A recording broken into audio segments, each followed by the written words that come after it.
ഇപ്പോൾ മനാഫിനെ മർദ്ദിക്കുന്ന ദൃശ്യങ്ങളാണ് പ്രേക്ഷകർ കണ്ടുകൊണ്ടിരിക്കുന്നത്.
ലോറി ഉടമയുടെ സഹോദരനായിട്ടുള്ള മനാഫിനെയാണ് ഇപ്പോൾ പോലീസ് കയ്യേറ്റം ചെയ്തിരിക്കുന്നത്.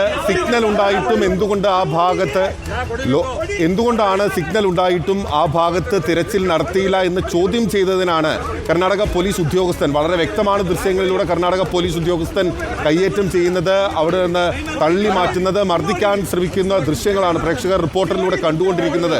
ഇനിതാ നോക്കൂ, ഏറ്റവും പ്രധാനപ്പെട്ട കാര്യമാണ്, ലോറി ഉടമ എന്ന നിലയിലല്ല, ഒരു മലയാളി എന്ന നിലയിൽ അല്ലെങ്കിൽ ഒരു മനുഷ്യൻ എന്ന നിലയിലാണ് മനാഫ് ആ വിധത്തിലുള്ള ഇടപെടൽ നടത്തുന്നത്. പക്ഷേ പോലീസ് ആ വ്യക്തിയോട് പെരുമാറുന്ന രീതി നോക്കൂ. അതെ, അതാണ് ഇപ്പോൾ അൽഫു തന്നെ ചേരുന്നു, മനാഫിന്റെ സഹോദരനാണ്. അൽഫു, എന്താണ് അവിടെ സംഭവിച്ചത്?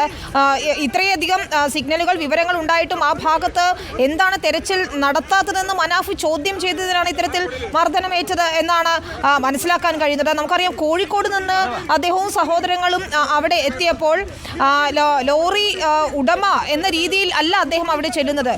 അപ്പോൾ ചോദിക്കുന്നത്, എന്തുകൊണ്ടാണ് നിങ്ങളൊരു ഡ്രൈവർക്ക് വേണ്ടി ഇങ്ങനെ എത്തുന്നത് എന്നാണ് ചോദ്യം ഉന്നയിച്ചു എന്നാണ് മനാഫ് എന്നോട് ഈ പോലീസ് ഉദ്യോഗസ്ഥർ ചോദിച്ചതും. മനാഫിന്റെ സഹോദരൻ അൽഫു ഉണ്ട്.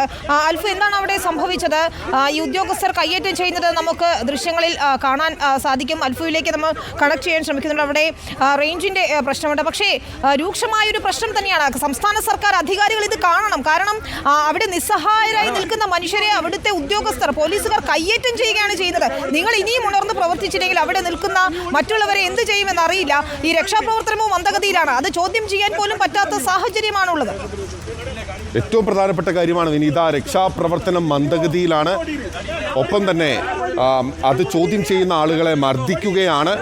മാത്രമല്ല, ഏറ്റവും അലംഭാവം പിടിച്ച രീതിയിൽ മാത്രമാണ് ഇത്രയധികം മാധ്യമ ശ്രദ്ധ വന്നിട്ടും ഒരു സംസ്ഥാനം മുഴുവനായി സമ്മർദ്ദം ചെലുത്തിയിട്ട് പോലും അവിടുത്തെ ഉദ്യോഗസ്ഥരുടെ ധാർഷ്ട്യത്തിന് ഒരു വിധത്തിലുള്ള കുറവും ഉണ്ടാകുന്നില്ല എന്നത് ഒരു വിധത്തിലും അംഗീകരിക്കാനാവില്ല. നോക്കൂ, 103 മണിക്കൂറായി നമ്മുടെ കുടുംബത്തിൽപ്പെട്ട ഒരാൾ, ഒരു മനുഷ്യൻ ആ മണ്ണിനടിയിൽ കിടക്കുമ്പോൾ പോലും അത് ചോദ്യം ചെയ്ത, എന്തുകൊണ്ട് കൃത്യമായ രീതിയിൽ പരിശോധന നടത്തുന്നില്ല എന്ന് ചോദ്യം ചെയ്തിട്ടുള്ള വ്യക്തിയെ, ലോറിയുടെ ഉടമയെ മർദ്ദിക്കുന്ന വിധത്തിലുള്ള പ്രവർത്തനമാണ് കർണാടക പോലീസിന്റെ ഭാഗത്ത് നിന്നുണ്ടായത്.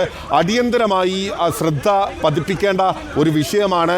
സംസ്ഥാനത്തു നിന്നൊരു മന്ത്രി തന്നെ അവിടെ രക്ഷാപ്രവർത്തനം ഏകോപിപ്പിക്കുന്നതിന് പോകണം എന്ന് തന്നെയുള്ളൊരു ആവശ്യം ഉയർന്നു വരുന്നുണ്ട്. കാരണം നോക്കൂ, അവിടെ ഒരു സാധാരണക്കാരന് പോലും ഇടപെടാൻ പറ്റാത്ത അവസ്ഥയാണ്. ഇപ്പോഴും 7-8 JCB-കൾ ഉപയോഗിച്ചുകൊണ്ട് മണ്ണ് മാറ്റുന്ന പ്രവർത്തനങ്ങൾ മാത്രം നടത്തുകയാണ്. ഒരുപക്ഷെ അർജുന്റെ കുടുംബം തന്നെ പറയുകയുണ്ടായി, ഇന്നും രാത്രി 9 മണിയാകുമ്പോൾ പതിവ് പോലെ അവർ കാരണം പറഞ്ഞ് രക്ഷാപ്രവർത്തനം നിർത്തിവെച്ചേക്കാം. ഇന്ന് രാവിലെ തെളിഞ്ഞ കാലാവസ്ഥയായിരുന്നു. മനാഫ് ഉൾപ്പെടെയുള്ളവർ, നമ്മുടെ പ്രതിനിധി AK അഭിലാഷ് ഉൾപ്പെടെയുള്ളവർ അവിടെ ചെയ്യുമ്പോൾ മഴ മാറി നിൽക്കുകയാണ്. തെളിഞ്ഞ അന്തരീക്ഷമാണ്. തീർച്ചയായും കുറേ അധികം യന്ത്രങ്ങൾ ഉപയോഗിച്ച് മണ്ണ് മാറ്റാവുന്ന സാഹചര്യമാണ്. ഇപ്പോൾ ഉച്ചയ്ക്ക് ശേഷം വീണ്ടും മഴ തുടങ്ങിയിരിക്കുന്നു. അങ്ങനെയെങ്കിൽ ആ രക്ഷാപ്രവർത്തനം ദുഷ്കരമാകും. ഇന്നലെ ആ സമയത്ത് മണ്ണ് ഇടിയുന്നുണ്ടായിരുന്നു. ഈ സമയത്ത് ഈ മനാഫ് ഉൾപ്പെടെയുള്ള ആളുകൾക്ക് അവിടെ നിന്ന് മാറി നിൽക്കേണ്ട ഒരു സാഹചര്യം ഉണ്ടായിരുന്നു. ഇവിടെ കേരളത്തിൽ നിന്ന് പോയ പോയത് ഏതാനും ചില പോലീസ് ഉദ്യോഗസ്ഥരാണ്. അവർക്ക് അവിടെ ഒന്നും ചെയ്യാനാകുന്നില്ല. MVI പോയിട്ടുണ്ട്, അദ്ദേഹത്തിന്റെ കീഴിലുള്ള 2 ഉദ്യോഗസ്ഥരും പോയിട്ടുണ്ട്. അവർക്ക് എന്താണ് അവിടെ ചെയ്യാനാവുക? അവർക്ക് ഇതിന്റെ എന്ത് സാങ്കേതിക വൈദഗ്ധ്യമാണുള്ളത്? ഈ MVI എന്ന് പറയുന്ന ഉദ്യോഗസ്ഥനൊക്കെ ഈ വാഹനം പരിശോധിക്കാനാണോ പോയത് എന്ന് നമ്മൾ ചോദിക്കേണ്ട ഒരു സാഹചര്യമാണ്. പക്ഷേ ഇതിൽ ഏകോപനം എന്ന് പറയുന്നത് കൂടുതൽ യന്ത്ര സംവിധാനങ്ങൾ എത്തിക്കണം. കുടുംബം ആവശ്യപ്പെടുന്നത് പോലെ സൈന്യമെങ്കിൽ സൈന്യമെങ്ങ് ഇറങ്ങണമെന്നേ. ഇത്രയധികം മണിക്കൂറായി. ഇത് ആരാണ് ഇനി ചെയ്യേണ്ടത് എന്ന ചോദ്യം തന്നെയാണ് ബാക്കി. മനാഫിനെ മർദ്ദിക്കുന്ന ദൃശ്യങ്ങളാണ് ഇപ്പോൾ പ്രേക്ഷകർ കാണുന്നത്. മനാഫിന്റെ സഹോദരൻ അൽഫുമായി നമ്മൾ സംസാരിക്കാൻ ശ്രമിക്കുന്നുണ്ടായിരുന്നു. നേരത്തെ മനാഫ് തന്നെയാണ് ഇക്കാര്യം പറയുകയും ചെയ്തത്. താൻ എന്തുകൊണ്ട് ഇവിടെ രക്ഷാപ്രവർത്തനം വൈകുന്നു, ആ പ്രദേശത്ത്, ഈ സിഗ്നൽ ലഭിച്ച പ്രദേശത്ത് എന്തുകൊണ്ട് മണ്ണ് മാറ്റുന്നില്ല?